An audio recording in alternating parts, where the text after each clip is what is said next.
Hey everybody. I see I got one in here. Now, I know it is Memorial Day, the end of a 3-day weekend for a lot of us.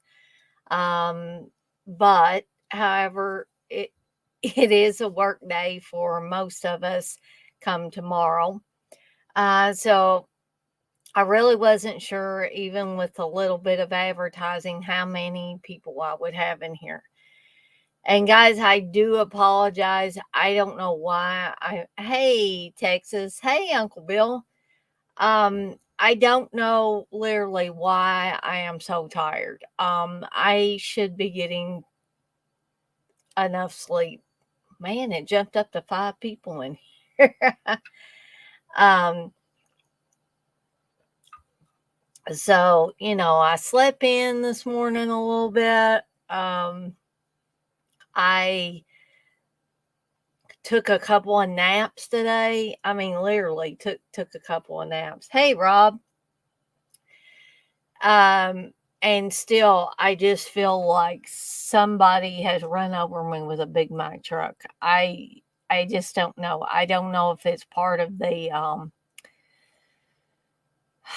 I don't know if it's part of leftovers from the sinus infection or what, but you know, I told the Dip Pit boys last night, and of course they said, "Hey, Ron," um, and they told me, "Yeah, Danny, you know you're gonna do something." And evidently they knew better than me because, hey, TJ, they knew better than me because here I am yet again doing something. I don't intend for this one to be a long one, long stream, because I am so tired and I just don't know how long I can stay awake, honestly. But I do have another one of these Alani energy drinks.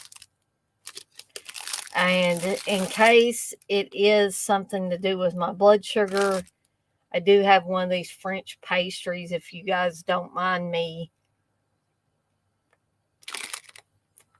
um, eating it as I talk about a few things.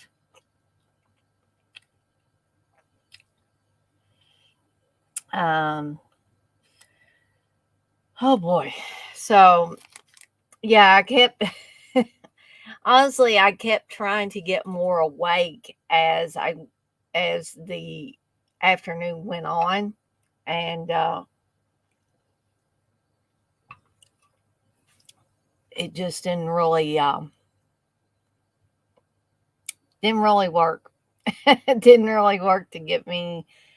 Um, yes, Rob, enjoy your croissant. Wee wee.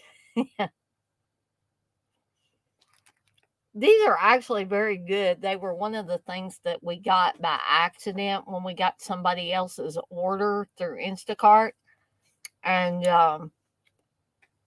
there were actually 2 packages of these French pastries with chocolate in them. So, yeah, it was, like I said, at first I was a little pissed that I didn't get my, I didn't get my original grocery order. But as it turns out, I got my grocery order eventually. Plus, I got all this stuff that really belonged to somebody else, but due to safety reasons and all that, they couldn't take it back. So, in other words, Steve and I really cashed in this time on a mistake that was made by Instacart. So, that's right. Rob says somewhere there's a sad Frenchman missing his croissant. Yeah, man, there was a very pissed off person somewhere in Louisville that wanted their damn Costco order and didn't get it. So I hope they did what I did. And that was to contact Instacart and say, hey, I got somebody else's order. Um, and in my case, I got a credit for the complete cost of my order. And so I was able to reorder it. Plus, like I said, me and Steve got to,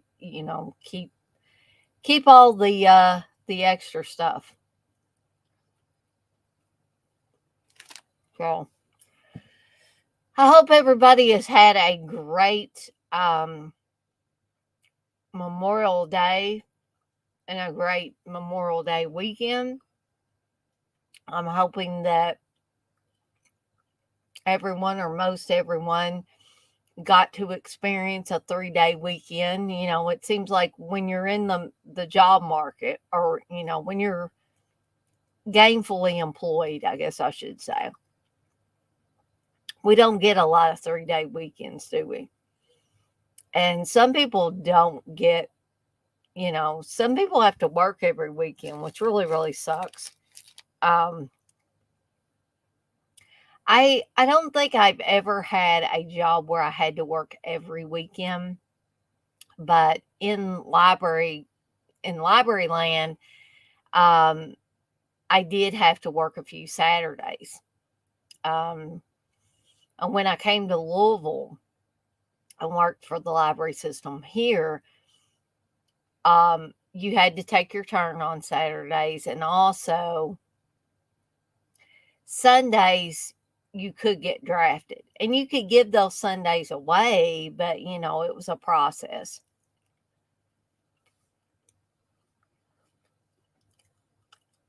Yeah, that's right, Rob. Gainfully. So, I'm just going to make this apology real quick, because I don't really want to rehash a lot of stuff and things like that. But for those of you, and I also want to, I hope Uncle Bill's still in here. And in case CK sees us later, or CK comes in here at any point in time, he could be in here, he could be watching. I want to apologize to everybody last night for kind of going overboard a little bit, talking about things that probably were better left between me and Steve. And I'm not saying this because he saw the video, the fan commentary from last night. I'm not saying it for that reason. I don't think he saw 2 seconds of that. And he probably won't. I am apologizing to you guys that were in there. I mean, I know Ryan was in there, Rob was in there, Texas, TJ was in there some. And of course, Uncle Bill was there, because he was there with CK, and then I was there too. But again, I said some things that probably should have been best left between me and Steve. And I apologize about that. Sometimes my mouth runs away on me, and I get to, somebody brings up one thing. I'm not blaming it on anybody else other than myself. But sometimes somebody will say something, and that'll just trigger something in me, and I just get, this sounds gross, but I get diarrhea of the mouth, and I just start talking about one thing right after the other. And, not only was it not fair to you guys, it wasn't fair to CK and Uncle Bill. It also wasn't fair to my husband, because he wasn't there to defend himself. Okay. And so it was not fair on a lot of levels. And so I just want to apologize for that. And I don't want any of you guys that come to his streams or anything like that to, I know you won't say anything to him, but I don't want you to stop going to his streams when he has them. Because like I said, that's unfair to him, because he was not here last night to defend himself. He was asleep. So I just wanted to put that in there. Um, and then we'll get to some fun stuff here. Okay. Um, well, thanks, Rob. Thank you, Ron. Rob, you said there's no need to apologize in your opinion. Ryan, you say you're fine. There's no need to apologize. But I feel better just getting that off my chest. And I hope sincerely that I did not ruin the fan commentary last night. Thank you, Texas.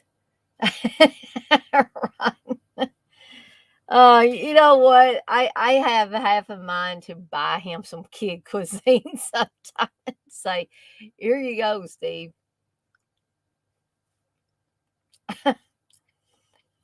Well, if somebody shits on our porch, Uncle Bill, I'm gonna start asking you questions. Okay, so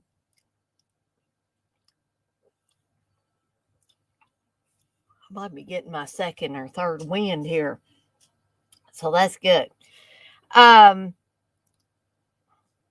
so although I'm not planning on this one being a super, super, super long stream. Hey Kelly, thank you. You say you didn't run anything and don't apologize for talking to your friends.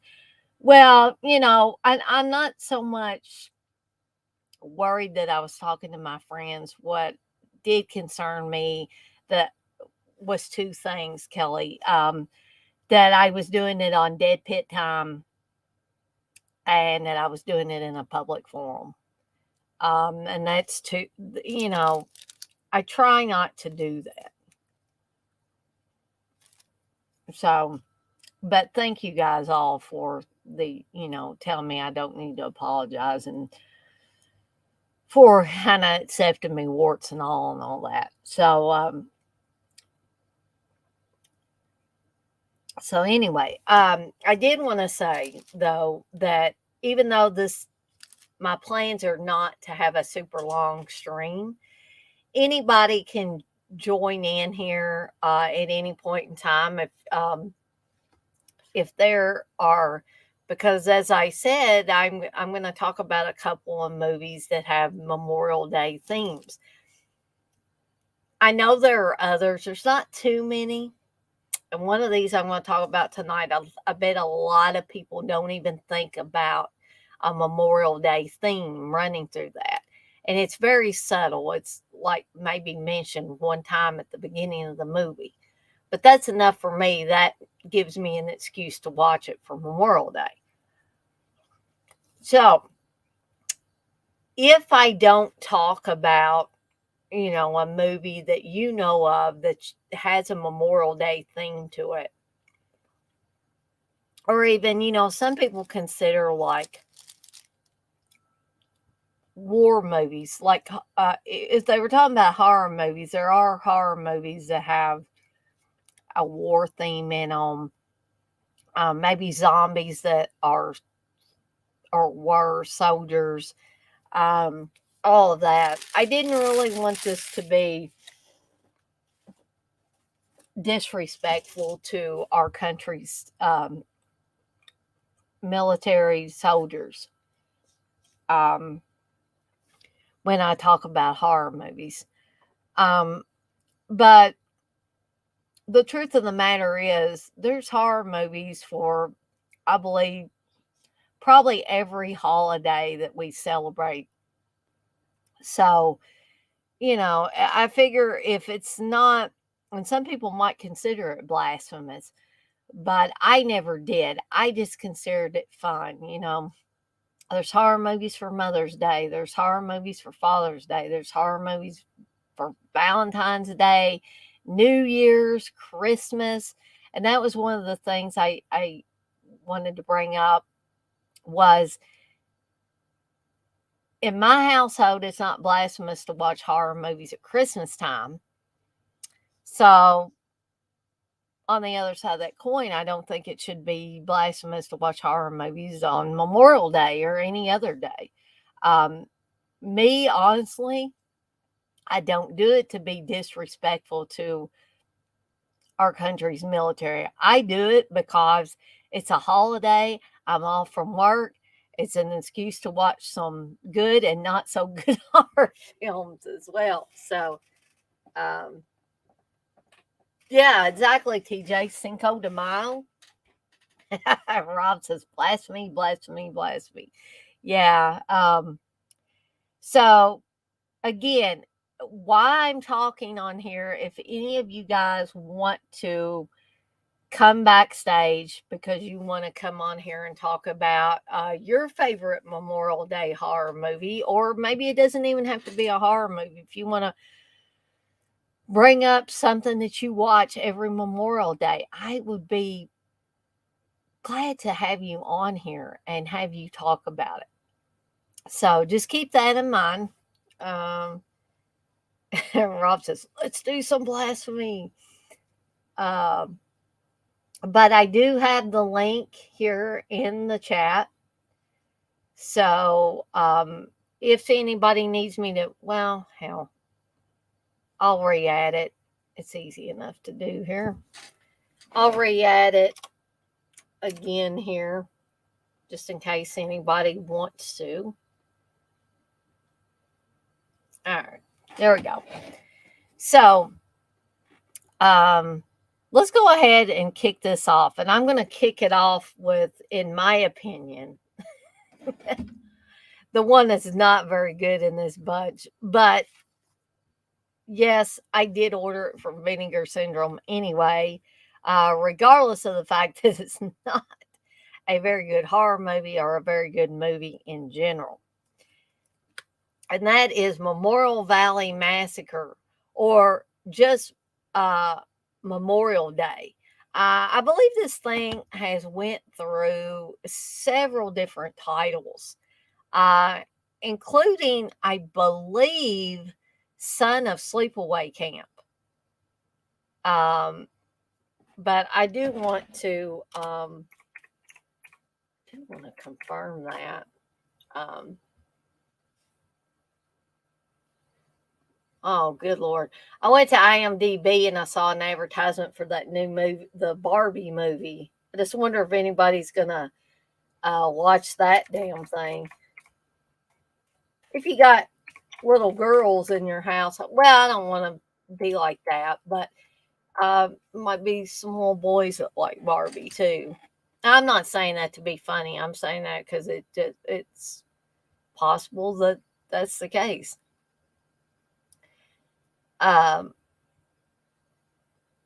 So let's look at these different titles. Yeah, there are alternate versions of this. The international version of the film was the one that was released under the title of Son of Sleepaway Camp. And here's something interesting that I did not know. So you guys that like these types of movies might want to hunt this one up. That version includes hardcore pornographic inserts. It almost makes me curious to look up that, just, to see what it looks like. Now that's an international version. There is also an American version that was retitled Son of Sleepaway Camp for international home video re-release. This cut includes music cues from the 1983 film Sleepaway Camp.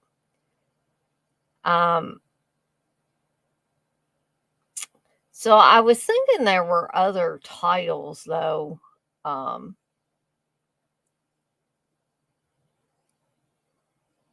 Which I'm trying to find here.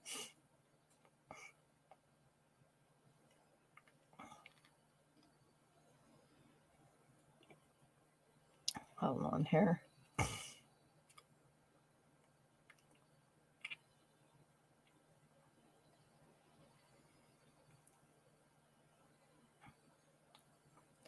Maybe you can see what, well, I don't know if it's going to let me. Nah, it wants me to. wants me to sign up for something.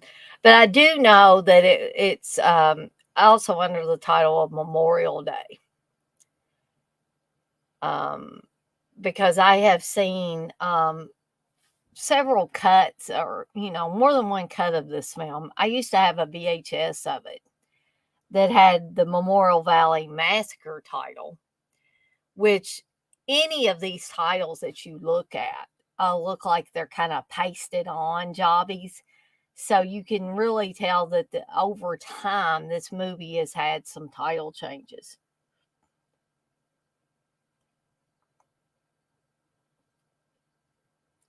Robbie said, I had no interest in the subject matter, but Greta Gerwig is a fantastic filmmaker, and Noah Baumbach is one of my absolute favorite writers. So I trust the filmmakers involved and will be seen despite having no interest and also being confused why they chose to make a Barbie movie. Neither has made a bad film, in my opinion. Interesting take on that, though, Rob. Okay. So what is Memorial Valley Massacre about, actually? Um, I don't know why they refer to Cameron Mitchell. By the way, Cameron Mitchell is in this movie. I don't know why they refer to his character of Alan Sangster as an evil land developer. I don't really call him an evil land developer, and he's really not in the film long enough to fully develop a character. Okay, um, the the guy that plays his son in the movie, David Sangster, is played by Mark Mears, who gets a lot more screen time than Cameron Mitchell does. I think Cameron Mitchell was probably just, picking up a paycheck at this point.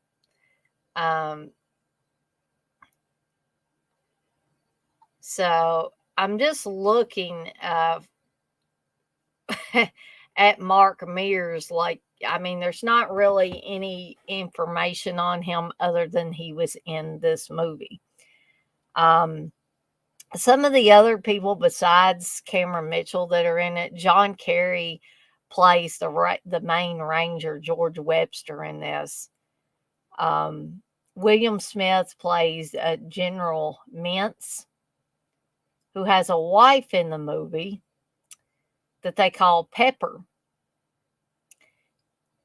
Hence, her name could be Pepper Mintz. And she actually goes on to talk about that in the movie. Now, William Smith had, other than Cameron Mitchell, he's probably one of the most established actors in this movie. Because let's see, I'm sure there are some of these movies that he was in that you guys are all familiar with. Oh, goodness. Let's see here. I'm just scrolling through here. He was on a lot of television too, as well. Man, he was in a ton of stuff. He was in the 1942 movie, The Ghost of Frankenstein. He played a village boy in the courtroom. He was in A Tree Grows in Brooklyn. These two films that I just talked about, he was uncredited. A lot of his early work, he was uncredited. He was on The Edge of Night playing Louis Steele. Credit only. That was in 1958.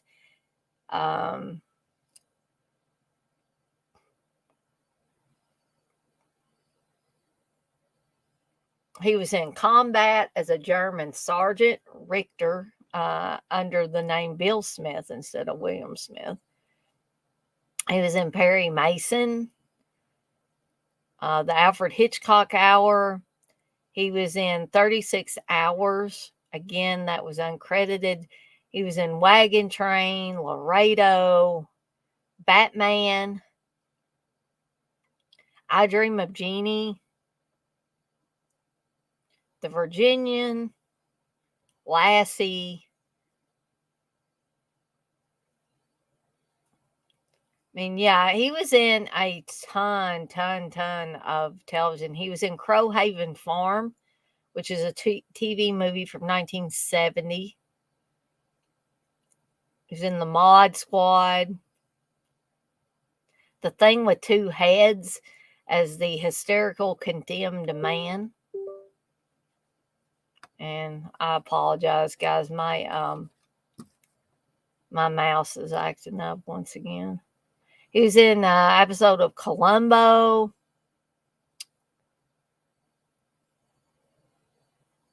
Invasion of the Bee Girls. He was in Kung Fu. I mean, yeah, $6 Million Man, Kolchak the Night Stalker, Gunsmoke. I mean, just literally a ton of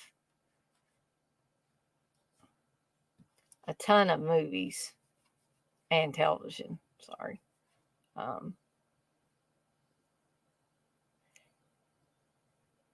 think Steve has that movie, Scorchy. He was in that. Rich Man, Poor Man, Book 2. He was in, believe it or not, he was in Blood and Guts, the movie that I think CK talked about last night that Paul Lynch directed.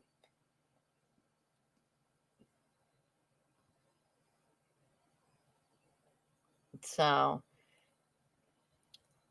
yeah, like I said, I think other than Cameron Mitchell, William Smith was probably the most established actor. Rob, you say Bomb Box: A Marriage Story is the best film on divorce I've ever seen. Fantastic. I don't think I've ever seen that, Rob. I'll have to check that one out. Hey, Dirk. DJ, that's right. He was at his dinner table when he had dinner. He was in everything. LOL. Oh, man. So, again, a little bit about the plot. I got off on a William Smith tangent there. So, land developer Alan Sangster, played by Cameron Mitchell, has just opened his latest tourist trap, the Memorial Valley Campground. As carloads of happy campers, and here's another thing, none of these campers look happy. They look pissed off because they're backed up for miles and can't get into this damn campground because there's so much trouble going on, including a dead dog that has tainted the water supply, which is, you can tell that the dog is not a real dead dog, but it's still, me being the animal lover that I am, just really don't like to see that. They arrive for what they assume will be a weekend of fun in the great outdoors. A much more sinister presence is watching them from the nearby wilderness. When campers start turning up dead, their bodies brutally mangled, George, the head forest ranger, is tasked with finding the killer and putting an end to the bloodshed. But it seems he might know much more about the sinister killings than he is letting on. This was shot under the title Memorial Day and released internationally as Valley of Death. There's another title there, guys. Memorial Valley Massacre is a cheerfully absurd direct-to-video slasher featuring imaginative deaths and a wild choice for a killer. Directed by Robert C. Hughes, who also did Hunter's Blood, and starring John Kerry from Dolomite, William Smith from Red Dawn, and genre film icon Cameron Mitchell of the Toolbox Murders. Vinegar Syndrome presents Memorial Valley Massacre in its official disc debut, newly restored in 4K from its original camera negative. Okay, guys, I'm going to stop right there to tell you that even though this is a Blu-ray and it's supposedly been restored and all that, it doesn't look that great, guys. Doesn't look that great. So don't be expecting a pristine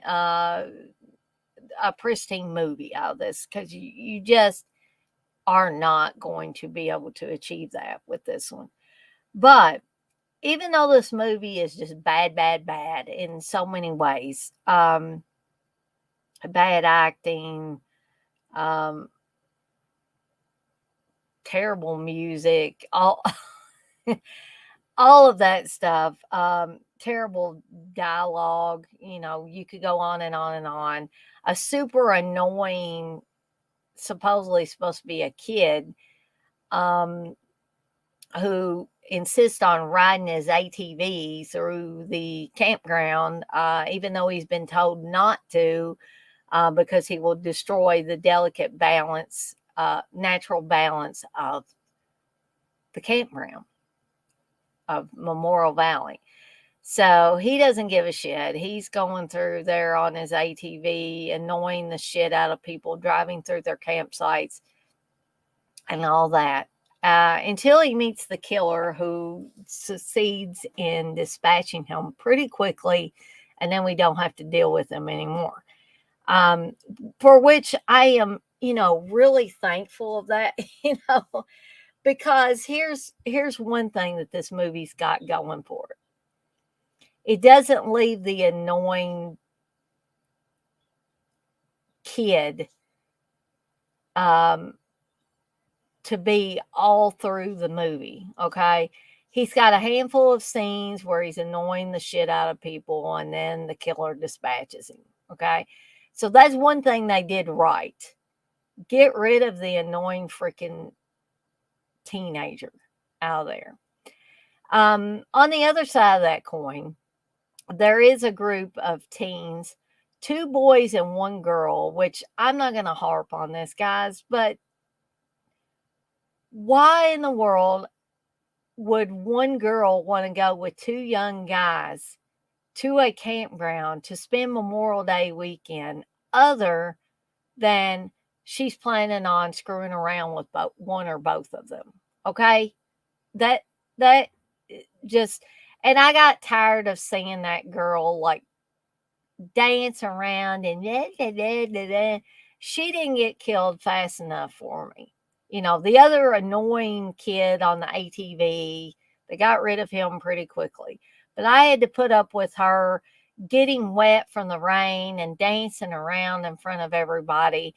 And guys and gals in here tonight, the chick wasn't that hot anyway. Heck, she wasn't even hot. They put her in here, and I don't know what the reasoning was. She wasn't a good actress, obviously.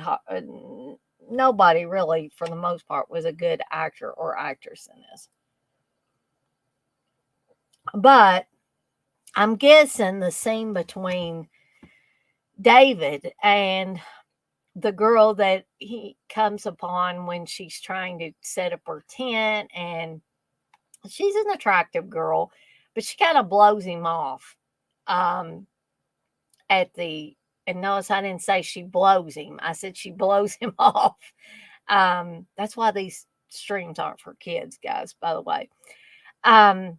She blows him off because she says, I'm sure, eventually she says, I'm sure you're a very nice guy, but I just want to be alone this weekend. Rob caught that, didn't you, Rob? Hey, Rooster. So there is a love making scene, sex scene between David and this girl. Eventually, when she kind of decides that, hey, they try to cover it up with, we're trying to conserve heat here, because there are several different things that go wrong at this campground, that lead them to need to get warmth, okay? And of course, 2 people getting into a sleeping bag together in one of these movies, we know what's going to happen. If a male and a female get into the sleeping bag together in order to conserve heat, yeah, they're going to start making their own heat. That just goes without saying. So, we do have that scene. Like I said, just for fun, I would like to see that international version that has the hardcore pornographic scenes, just because I think it would be just so hilarious. Um, I don't know where I could find that. I mean, maybe Steve could find it somewhere and download it. I'm just really not sure where you would come across that. If anybody knows, you can feel free to let me know. Well, Rooster, I think the mayhem is these particular movies that I'm talking about tonight. I really do think that. So basically, you have this. That's right, X-ray. Say, damn, Daner, Steve's hentai stash not enough for you. No, evidently, I want more X-ray. Um, so these people are set upon by a what appears to be a feral um, young man, who we slowly come to find out is the son of the head ranger. And he was kidnapped when he was a little boy, and for whatever reason, they never found him. And he had remained in this valley, this that became the campground. And you know, he grew up to be a wild teenager, pretty much, or a wild 20 something, and is kind of scared of people. He's more friendly with animals. He lives in a cave, and all of that. So it's pretty obvious early on who's doing the killing. It's not something that it remains hidden for the majority of the movie. The only thing that might be a surprise is, and it's not really a big surprise, because you hear the head ranger talking about his missing son more than once. So all you got to do is put two and two together. This is not a movie that tries to have some kind of big reveal, or if they did, they didn't do a very good job in that respect. Okay. So this Blu-ray does have a few special features on it. It has Welcome to Memorial Valley, an interview with director Robert C. Hughes, Ranger Danger, an interview with actor John Kerry, who played the main ranger. There's a promotional still gallery, and there is reversible cover artwork, which I believe this is the original cover art for Memorial Valley Massacre. And this is the new artwork. So that is Memorial Valley Massacre. Now I'm going to step away for just 1 second.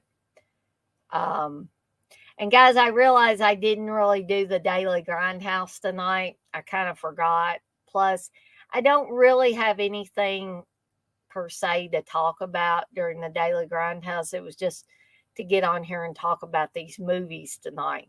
So I'm going to take myself out of the live stream for a second. You can look at my beautiful Evil Dead chick background, and I will be right back.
back again. X-Ray, you say, you ever seen Night of the Juggler, Daner? It's pretty banger, never been released on DVD or Blu-ray due to rights issues. It's on YouTube for free. Lost Grindhouse Classic. I have heard of that, X-Ray, but I've never watched it. But definitely would consider checking it out since you say it's on YouTube to watch. So I need to check that one out. Is my stream over, Blair? No, actually, I got another movie to talk about. So you made it just in time. So the next movie I'm going to talk about. Sorry to be eating the M&Ms on a stream, but my blood sugar was feeling a little low, and I guess the French pastry didn't quite do it for me. So if you guys don't mind, I will eat a few of these and attempt to get the blood sugar to come back up. So the next movie is the one that I figure a lot of people won't think about when they think about Memorial Day horror movies. And that's because, like I said, Memorial Day is only mentioned, I think, once, maybe twice, near the beginning of the film. And that is Sorority House Massacre. And you're probably thinking, oh, dang, you're full of shit. That's not a Memorial Day movie. Yeah, trust me, it is. Because the girls of this sorority are planning a big party that's going to take place when? It's going to take place Memorial Day weekend. Okay? So you see a lot of the girls in this sorority getting ready to go on various vacations because, hey, it's Memorial Day weekend. No classes, any of that. And so they are, a lot of the girls are headed off, like I said, to different exotic locations and stuff like that.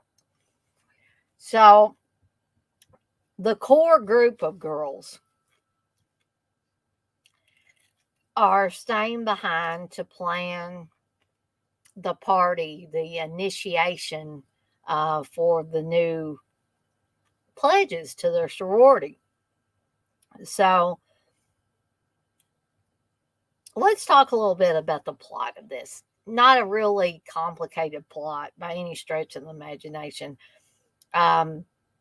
This was written and directed by Carol Frank, produced by Roger Corman. This is a Concord Pictures release. Scorpion actually put this Blu-ray out, which has went in and out of print several times. And I've talked about this before, that this was one I didn't really think I was ever going to be able to get on Blu-ray. Lo and behold, a Diabolic DVD got some more copies in recently. I was able to get in on that. So, from legendary producer Roger Corman comes the slasher classic. When Beth, played by Angela O'Neill, comes to visit her friends at a sorority, she gets a strange feeling from the house. It seems hauntingly familiar. The girls just want to have fun, but Beth suffers from nightmares of a knife-wielding killer. Little does she know a dangerous psycho has just escaped from the mental ward and is heading straight for them. Not very original, right? This movie, again, like so many kind of around the same time period, have many of the same tropes as Halloween, even down to music, escape mental patients, all of that. Okay. The girls' night of fun quickly becomes a nightmare of terror as the killer stalks them one by one. Now watch this cult classic from a brand new HD master from the original camera negatives. Now, although this doesn't look just amazingly beautiful or anything, this one does look a lot better than Memorial Valley Massacre, okay? Blair, you say, have you ever met Tom Savini? I have. In the last few years, I did meet Tom Savini, and I know that people have said they've had, some people think he's a dick when they met him. When I met him, he was not a dick. He might have been a little reserved. But on the other side of the coin, he was still very nice to me. Didn't treat me like a jerk or, oh, that's okay, Rob. I mean, anybody can answer. Rob, you said, Blair, you're probably asking Dana, but I've met him several times. So I'm glad to know that Rob also had great experiences. He's been great to me every time I've interacted with him. I'm not condoning anybody being a jerk at these conventions, but being, as some people have said, they've had great experiences with Tom Savini, and some people not so great experiences. Although I'm not condoning treating anybody bad at a convention regardless, I have to think, well, maybe they were having a bad day and you just had the bad luck to come up to them at that time. For instance, when I met Jamie Lee Curtis, I could have said that she was a bitch, but I didn't take it that way. I took it as it was just an unfortunate set of circumstances where, like I said, the poor guy in front of me dropped all of his posters, and he had a shitload of posters all over the place, all over the stage where Jamie Lee Curtis was at her table. That got everybody all distracted. And then by the time I got up there to see her, she was completely distracted. And also it was late at night by the time I met her. Just the luck of the draw there. When you buy tickets to meet somebody like that, there's no guarantee that you're going to get to see them or get to meet them in the daylight hours. And so we're talking about 10, 10:30, possibly even edging closer to 11 o'clock at night. She'd been signing all day long. Probably hadn't had a lot of food that day and whatnot.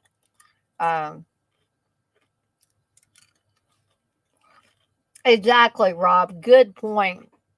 I say, I think part of the problem is that people ask him the same questions over and over, and he does these 12-hour convention days every weekend, which is why, and I'm not saying I did any better than anybody else in that situation of meeting him, but overall, that's why I try not to take up too much of their time at these conventions, especially now.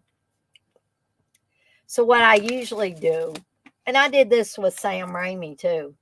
And, I'm not begrudging anybody that went up to like Sam Raimi and talked to him for several minutes. Because, do what you want to do, But I figured, and I figured this with Tom Savini. I figured this with a lot of people in the last few years, that they've probably been asked every question imaginable. So generally what I do when I go up to meet these people is I'll shake their hand or do a fist bump in the case of Tom Savini. And I'll say, it's really nice to meet you, Mr. or Mrs. whoever. I really enjoy your work, or I'm a big fan, or I enjoyed your work and I'll mention one or two things. And I get my picture. If I can get a picture, I get my autograph, and I go on my merry way. That is how I handle it. I'm not saying that everybody should handle it that way, but when Rob brought that up, that made me think about that again. And Blair, you say I think he's pretty cool too. I've met him twice. What was Romero like? Romero was very, very nice when I met him. Um, again, I figured Romero had been asked every question possible about the dead films. Okay. Because that's what he's mostly known for. So when I met him, I shook his hand. I said, "It's very nice to meet you, Mr. Romero. I'm a huge fan of your work." He thanked me. He signed something for me. I got a picture with him, and that was that. But yeah, again, he was very, very nice. Robbie said, I didn't do nearly as many cons as he does, and it was hard for me to remain friendly all the time. LOL. It gets real tiring, the travel, the hotel, the sitting. Yeah, exactly, Rob. That makes perfect sense. You say Romero was absolutely a dream, just the kindest, grandfatherly type you could have hoped to meet. Yes. Um, I had the same kind of similar experience with Angus Grimm. Because when I met Angus Grimm was pretty up there in age, and he had a walker and all that. When Steve met him years and years ago, he was pretty spry then, but he was still nice. Um, so I thought of Angus Grimm, even though he plays one of the most sinister characters in horror movie history, as the Tall Man. That was not at all who Angus Grimm is or was. Um, and he was very sweet and nice to me. He looked at my sphere. I had the original sphere that had the movies inside there, and I had him sign that as I had Don Coscarelli sign it prior, and then after Angus Scrimmon signed it, I got Michael Baldwin, Reggie Bannister, and Bill Thornberry all to sign. So yeah, I understand that grandfatherly like sense that you get from these older guys. Rob, you agree? You say, "Oh hell yeah, Angus was super nice, just a great guy." And I kind of felt bad because when I finally got up there to meet him, it was another one of those cases where you had to buy a ticket to be able to meet them. Um, Somebody had just brought him his lunch, and I clearly remember saying, "Oh my gosh, I don't want to." I don't want to disturb you during your lunch. And he was just so sweet and nice. He was like, no, no, no, sit down here. And I sat down right beside him. I mean, that's what he wanted people to do. He wanted people to sit down beside him, and he would talk to you for a little bit. He actually looked at my sphere. And at that time, Don Coscarelli had already signed it for me. And he said, oh, it looks like somebody else signed it for you. I said, yeah, I had about a year or maybe a little over a year, had Don Coscarelli sign it at a convention. Um, um, well, Rob, I'm a little confused about that too. Um, I didn't know if Blair was being facetious or really that was the case because you say, "Oh, I'd love to meet Kane Hodder, but he doesn't do conventions." I've went to a ton of conventions and quite recently, Kane Hodder was usually he's at every freaking scare fest in Lexington. But yeah, I wasn't aware that he had stopped doing conventions. Rob says, Caden stopped doing cons. He was at every con ever when I was doing them. Yeah, exactly. I remember that first Scare Fest, Rob, where um I got a Kane Hodder picture that you had done, and that's what I had Kane Hodder sign. So yeah, I was not aware that he had quit doing them. Of course, it might be. I'm not sure, Blair, where you're located at. Maybe it's been one of those things where he hadn't done conventions in your area. But anyway, you guys keep talking in there or asking questions or whatever. I'm going to go over some more points for Sorority House Massacre. Um,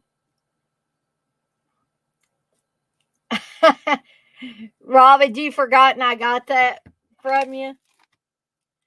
Well, I needed something to get Kane to sign.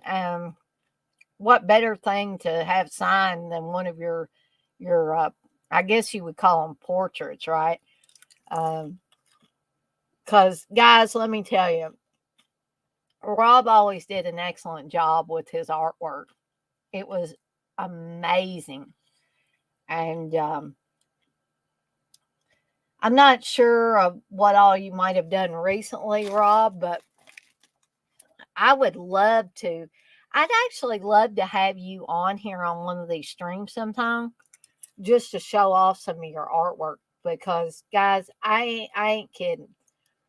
For those of you that haven't seen Rob's artwork, it is absolutely amazing.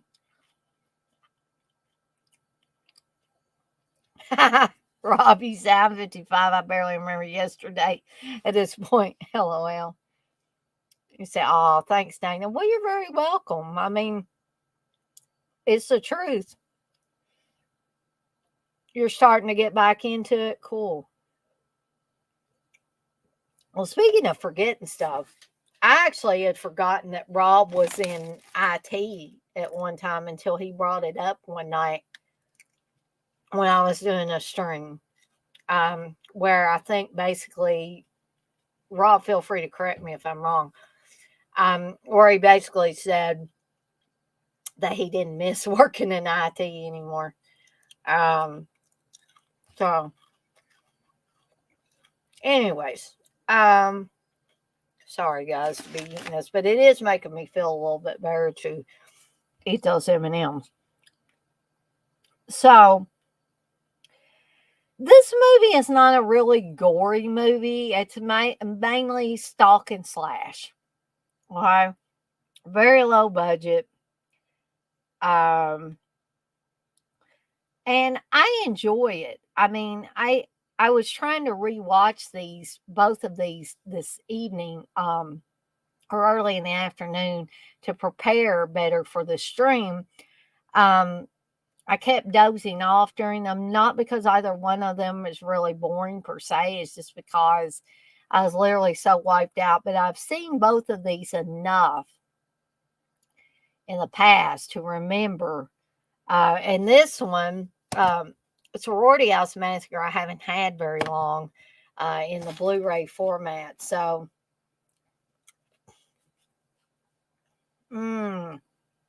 okay. Robbie said, I just did a new Vincent Price. I'm almost done with the Art the Clown. Oh, man. I love Vincent Price. Steve loves Vincent Price, too. But, I'm betting that you would sell the hell out of those Art the Clown works. So you're still in IT web development, but you don't miss doing desktop support. LOL. I totally get that, Rob. Totally get that. Sometime before I'm retirement age, I would like to get into something else IT related that's not desktop support. I mean, I love helping people. But I'll tell you, when you get those little stinkers sometimes, those people that are real jerks to you, and all you're doing is trying to help them. And I'm sure Rob and anybody else that is in IT or has been in IT understands this, that the majority of people are great and they're easy to work with and all that. But occasionally you will get somebody that's a real jerk. And you can't make them happy no matter what you do. And so those, you get too many of those, and that begins to wear you down. It makes you feel bad. It makes you feel, or at least it does me. It makes me feel bad, makes me feel like I'm not good at my job. It's just all kinds of miserable feelings when someone does that to you. It just ruins your whole freaking day. So I totally get all of that. So maybe someday I will be able to stay in IT, but kind of switch it up a little bit. I'm be doing something that's more behind the scenes. Um, they tell me with Smile Doctors, there's room for promotion, to stick with Smile Doctors. So right now I'm sticking with them to see how things go. Plus, Steve has been on my case a little bit. I'm not going to get on a whole let's hate Steve tangent, but I'm just saying he's been upset with me since I left Stockyards Bank and Trust. And I think a lot of you guys in here now understand why I left.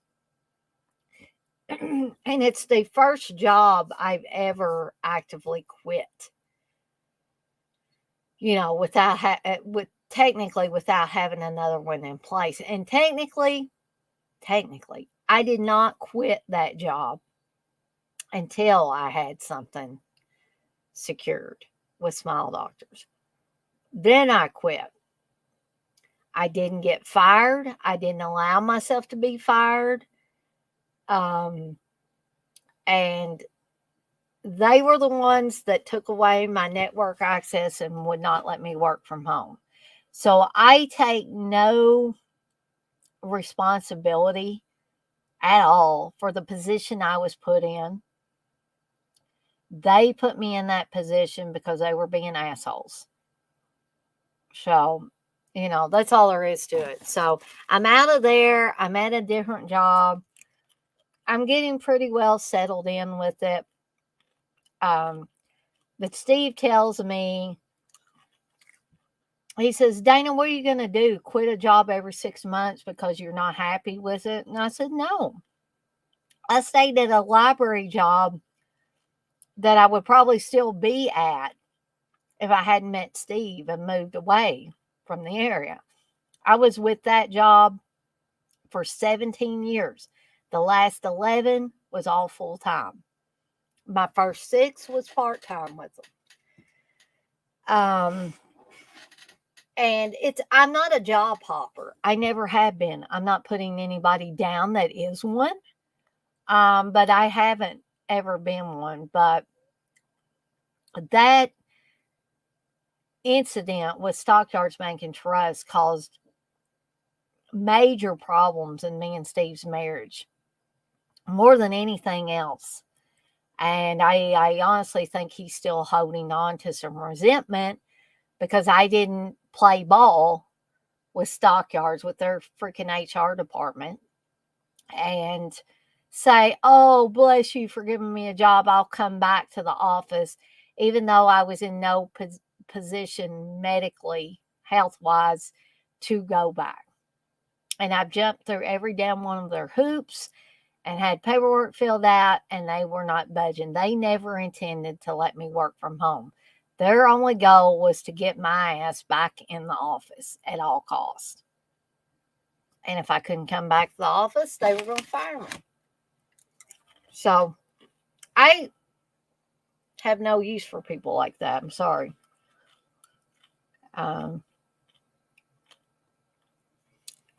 Yep, it does suck, Rob. Robbie said, I need to head out. It's good talking to you. I'm back in the office Tuesday, Thursday for 10-hour days. Have to get up way too early. I'm not a fan of 10 p.m. bedtimes. I want to be up till 4 a.m. Well, thanks, Rob. I appreciate you stopping by, and try not to work too hard. And hopefully, I'll be having some more of these streams. X-Ray, you say you're a lone wolf renegade type employee, Dana. Robbie say all you have in life to sell is your time, and don't sell it to just anyone. That's a very good point, Rob, and I appreciate it. Appreciate you saying that. Appreciate you coming by. Hope to be doing some more of these that you guys can all come in and enjoy. So have a good night, Rob. I hope you get lots of rest and are all fresh for tomorrow. Okay. So as I was saying, Sorority House Massacre is your basic stalk and slash type of film. No frills, no decoration, no adornment, any of that stuff. It's just basic stalk and slash, trashy fun. Get some boobage in this, and yeah. So it's not a movie where you have complete evisceration in the kills. So don't be expecting anything more than basic stabbings in this one, okay? But I find it fun. It's very much akin, in my eyes, to Slumber Party Massacre. Kind of the same sort of deal here, only as in Halloween, although we didn't know it in the first Halloween, it's something that came later. There is a brother-sister connection in this between the character of Beth and the killer that escapes from the mental hospital. And guys, sorry I had to take my hat off, but I've worn it through most of this, but I'm just getting completely overheated back here, so I got to take that hat off. And probably, to be totally honest with you guys, I mean, I started to get my second wind, but I'm still feeling the effects of unfortunately, of the sinus infection. Which they told me when I'm finished with these antibiotics, and I'll be finished with them tomorrow, if I'm not feeling better, then I should see my primary care physician. That's what the clinic told me. However, I'm without a doctor right now, as is Steve. I think he's going to have a new one soon, because it is hot back here. I think he's got an appointment in June, because our doctor just up and closed her practice. So both of us were without a doctor for a little bit. Blair, you say, I'm sorry, but what movie? Sorority House Massacre is the one I'm talking about right now, Blair. So, yeah, not a whole lot more. I mean, this is obviously not a complicated plot by any stretch of the imagination. Just like I said, basic stalk and slash, little bit of the Halloween tropes mixed in there. And if you do get a hold of this Blu-ray, there are some special features on here. I would have loved there to have been a commentary with some of the people that were in it. However, we haven't got that as of yet. But we do get a brand new 16:9 widescreen HD master from the original camera negatives. We get an on-camera interview with producer Roger Corman, on-camera interviews with stars Nicole Rio and Vinny Beloncio, in an original trailer. The interviews with the two actors are my favorite. I think that's my favorite extra on here. The Roger Corman interview was good, but it was very, very short. Like, I'm talking like 3 to 5 minutes short, if I'm remembering correctly. So don't expect much in the way of an interview with Roger Corman. But the other two interviews, very informative and interesting, or at least in my opinion, they were. So, uh,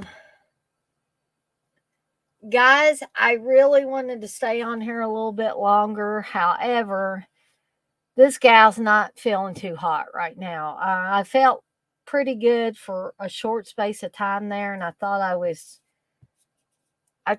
really getting my second wind, but the headache is pounding, and I'm flushed. I'm overheated. I don't know if it's a fever or just it's blamed hot back here.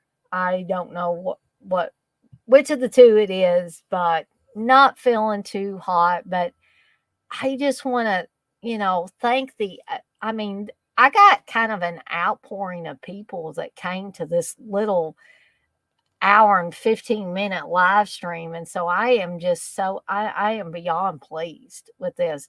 You guys came out just for me to talk about a couple of low budget horror movies on this end to our Memorial Day weekend. So, um, oh, thank you, Blair. You said get some rest, Dana. I appreciate that. But yeah, I was really shocked of how many people showed up. Like, it was 8 p.m. Eastern time when I started this thing. At the end of Memorial Day weekend, people got to go to work. I mean, even Rob showed up, and he's got a long day ahead of him tomorrow, as I'm sure a lot of you guys do as well. But thank you, Rooster. You say thank you, Dana. Take care and happy Memorial Day. Happy Memorial Day to all of you guys. I hope it's been a great one. I hope it's been a fantastic weekend for all of you guys. But on that note, I'm going to have to skedaddle on out of here for the night. And I will see everyone on the flip side. Y'all have a good night now.